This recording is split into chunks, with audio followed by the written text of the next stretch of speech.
Hello दोस्तों, कैसे हैं आप लोग। उम्मीद करता हूँ अच्छे होंगे और आपकी तैयारी बहुत अच्छी चल रही होगी।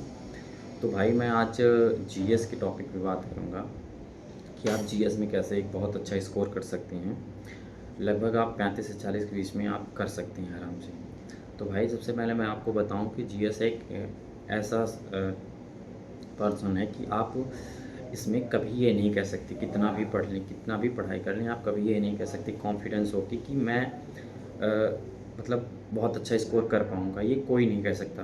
भाई चाहे जिसका स्कोर 40 आया हो, 42 आया हो, वो भी पेपर से पहले कभी ये नहीं कह सकता कि मेरे स्कोर इतने आएँगे या मैं अच्छा कर पाऊँगा।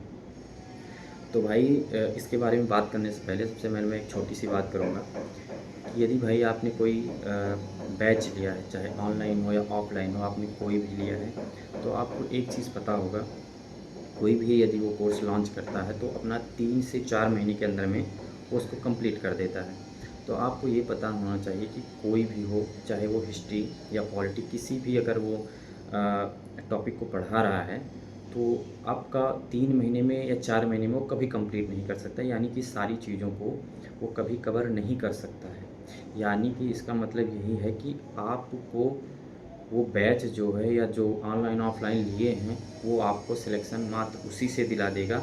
ये ज़रूरी नहीं है, ये बिल्कुल ज़रूरी नहीं है। यदि आप ऐसा सोच रहे हैं कि मैं उनको पढ़ के ही ले लूँगा, सिलेक्शन ले लूँगा, भाई ऐसा बिल्कुल भी नहीं है। आपको खुद से रिसर्च करना पड़ेगा, आपको खुद से चीज़ों को अपने नोट में उतारना पड़ेगा। क्योंकि भाई ऐसा है ना कि अगर वो चीज़ों को पढ़ाएँगे, एक-एक चैप्टर को आपको इतना लंबा खींच कर ले जाएँगे तो बहुत समय लगेगा, और वो ऐसा करते नहीं हैं क्योंकि उनको अपना पेड कोर्स को लास्ट तक ख़त्म करना है। 3 महीने या साढ़े 3 महीने जो भी मिलते हैं उतने में कंप्लीट करना है। लेकिन आप ऐसा नहीं कर सकते हैं कि हम अब उसी के भरोसे ही बैठे रहें, वो जो पढ़ा रहे हैं उन्हीं को हम कंप्लीट करके और ये मान लें कि हमारा हो जाएगा। तो भाई ऐसा बिल्कुल भी नहीं है, आपको खुद से चीज़ों को करना पड़ेगा।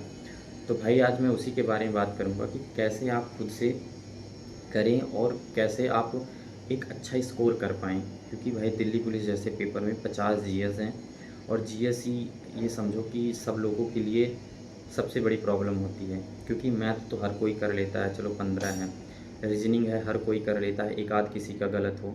कंप्यूटर भी गिने-चुने आपके टॉपिक हैं, वो भी हो जाते हैं, कोई दिक्कत नहीं होती। लेकिन भाई जीएस ऐसा है, यदि आप इसमें अच्छा नहीं कर पाते हैं, आपका अच्छा परफॉर्मेंस नहीं होता है, तो आप सिलेक्शन से बहुत दूर हो जाते हैं।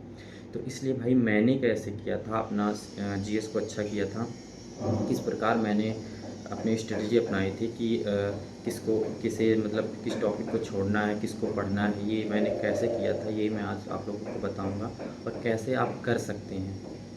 तो भाई चलो शुरू करते हैं वीडियो, और आप अंत तक बने रहना, तभी आप समझ पाएंगे कि कैसे क्या करना है। तो भाई सबसे पहले मैं बात करता हूँ स्टैटिक जीके के बारे में।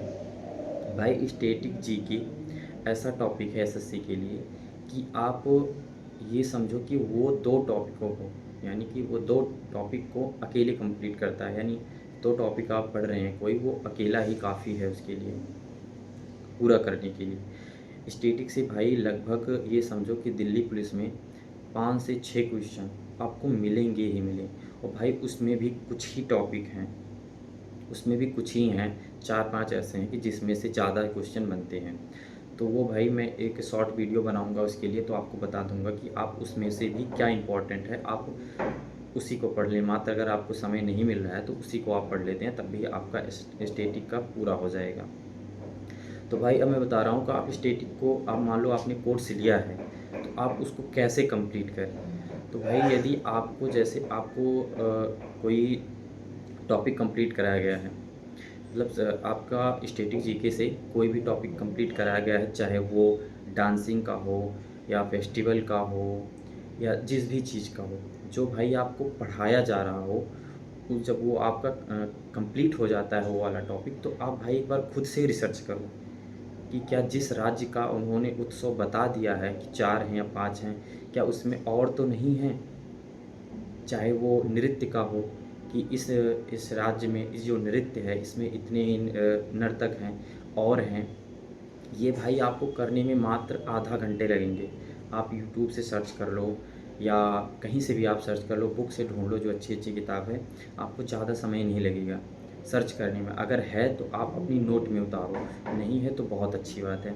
क्योंकि भाई ऐसे मैंने देखा है पेपर में कि जो चीज़ों को पढ़ाया गया है, क्योंकि वही जो प्रचलित हैं, जो सबको याद हैं या सबको लगभग पता है कि ये वादक यंत्र से इससे ये संबंधित है, ये नर्तक इससे संबंधित हैं, वही बताया जाता है जो जनरली सबको पता होता है। लेकिन पेपर में कुछ हटके होता है। पता लगा कि जो चीज़ें हमें नहीं बताई गई हैं डीपली, वो पूछ ली जाती हैं, और वही चीज़ें वो होती हैं कि जो हमें क्लास में नहीं बताया जाता है, जो हम रिसर्च करके ही पा जाते हैं, वही आती हैं। पिछली बार भी भाई ऐसे ही हुआ था स्टैटिक जीके के काफ़ी क्वेश्चन थे कि जो बच्चे ऐसे भरोसे से रह गए थे कि मैं तो वीडियो कंप्लीट कर लिया हूँ, मैं तो मेरा कोर्स कंप्लीट हो गया, मैंने उसी से कर लिया है, वो भाई काफ़ी क्वेश्चनों को नहीं कर पाए थे। और आप समझ सकते हैं कि एक एक क्वेश्चन की बहुत वैल्यू होती है पेपर में।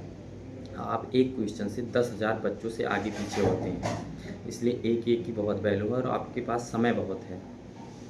तो इसलिए आप ऐसे ही करके स्टेट जीके ही नहीं, जितने भी मैं टॉपिक आपको बता रहा हूँ, बताने वाला हूँ, इसको आपको कंप्लीट करना है बस। और भाई स्टैटिक जीके तो आपको पढ़ने ही है, याद ही करने पड़ेंगे, क्योंकि उसका कोई थ्योरी नहीं होता है, उसमें आपको हर चीज़ें याद करना पड़ता है। लेकिन आप भाई याद कर लेते हैं तो आप समझो कि 5-6 क्वेश्चन आप उससे कंप्लीट कर लेते हैं। अब भाई दूसरा आ जाता है हिस्ट्री। हिस्ट्री का भाई सेम है, आपको वन लाइनर नहीं पढ़ना है। यदि आप पहली बार पढ़ रहे हैं, आप नए हैं, या मान लो आपने बहुत पहले पढ़ा था और अब आपका छूट गया है, तो आपका अगर ठीक है हिस्ट्री का जो टॉपिक है तो ठीक है, हिस्ट्री के जो चैप्टर है तो ठीक है, नहीं तो आप भाई थ्योरी पहले कंप्लीट करो, थ्योरी को पढ़ो। आप फिर वही कहता हूँ, चाहे थ्योरी को आप बुक से कंप्लीट करो, या आपको अगर कोर्स में पढ़ाया जा रहा है तो जिस भी टॉपिक को आपको पढ़ा दिया गया उसको आप रिसर्च करो कि यूट्यूब से या बुक से, भाई उसमें से करके आपको अपने नोट में उतारने ही उतारने हैं। क्योंकि कई पॉइंट है, कई चीज़ें हैं जो छोड़ दी जाती हैं और वो हमारे पेपर में आ जाती हैं, फिर हम उसको कर नहीं पाते हैं। तो इसलिए भाई हिस्ट्री के भी, चाहे आप मध्यकालीन में पढ़ रहे हैं, चाहे आप आधुनिक पढ़ रहे हैं या प्राचीन पढ़ रहे हैं, जो भी चीज़ें आप पढ़ रहे हैं उसमें से आपको ये चीज़ें करनी हैं। जो कंप्लीट करा दिया गया है आपको कोर्स में, उनको आप खुद से एक बार रिसर्च करना है कि क्या इसमें कोई और पॉइंट तो नहीं रह गया। जैसे भाई ये समझो कि मैं पेपर देने गया था, तो उसमें पूछ लिया गया था कि औरंगज़ेब की ये मतलब ये जो नाम बता दिया गया कि औरंगज़ेब के कितने बच्चे थे और इनके बच्चों का इसमें से कौन सा नाम नहीं है। अब आप समझ सकते हैं कि औरंगज़ेब के इतने बच्चे हैं और उनमें से कौन से उनके नाम नहीं हैं।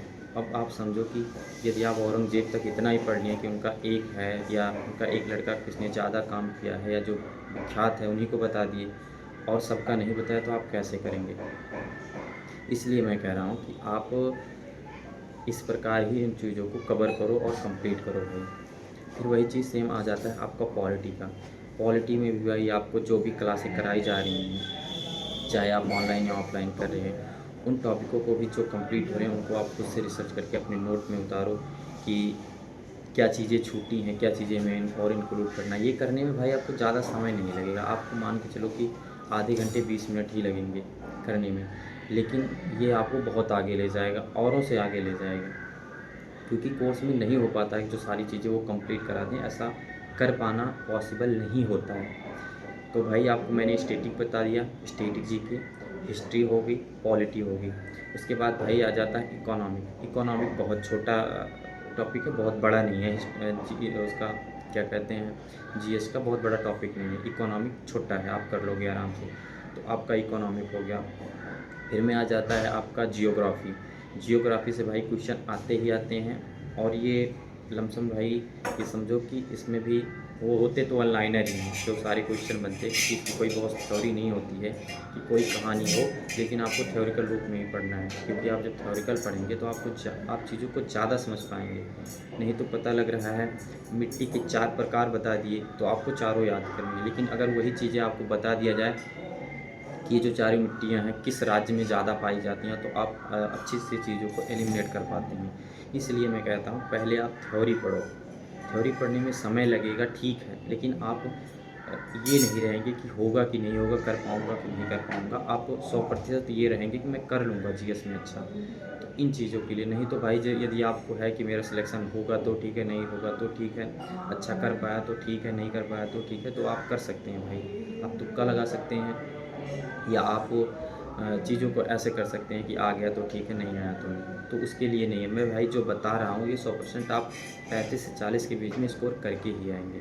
फिर उसके बाद में भाई आपका आ जाता है बायोलॉजी। बायोलॉजी का भी सेम चीज़ है भाई, इसमें बहुत गहराई से नहीं पूछा जाता है। ऊपर का ही चीज़ें पूछी जाती हैं, मतलब गहराई से नहीं पूछा जाता, लेकिन इसको भी आप थ्योरिकल ही पढ़ना है। क्योंकि भाई आप थ्योरिकल पढ़ोगे तो आपको, यदि अपने शरीर की जो चीज़ें हैं, चाहे यकृति हो या कुछ भी हो, तो उन चीज़ों को जो पढ़ाया जाएगा तो आप अच्छे से कर पाएँगे। नहीं तो आपको वन लाइनर दे दिया जाए कि इसको याद करो, इसमें ये है, इसमें ये अम्ल पाया जाता है, ये इसका पीएच मान इतना है, तो नहीं कर पाएँगे। यदि आप थ्योरी पढ़ रहे हैं तो उनको आप अच्छे से कर पाएँगे। तो भाई जो मैंने ये सारे टॉपिक आपको बताए हैं, static GK, history, polity, economic, biology और आपका जियोग्राफी, भाई आप इतना ही, यदि इनको आप पढ़ के थ्योरिकल में इतना ही कंप्लीट कर लेते हैं, नोट बना लेते हैं, तो भाई मैं गारंटी करता हूँ कि आप बहुत अच्छा स्कोर करेंगे, 35 से 40 के बीच में कर लेंगे। अब आती है भाई करंट अफेयर्स और फिज़िक्स, केमिस्ट्री, इनको सर करें कि ना करें?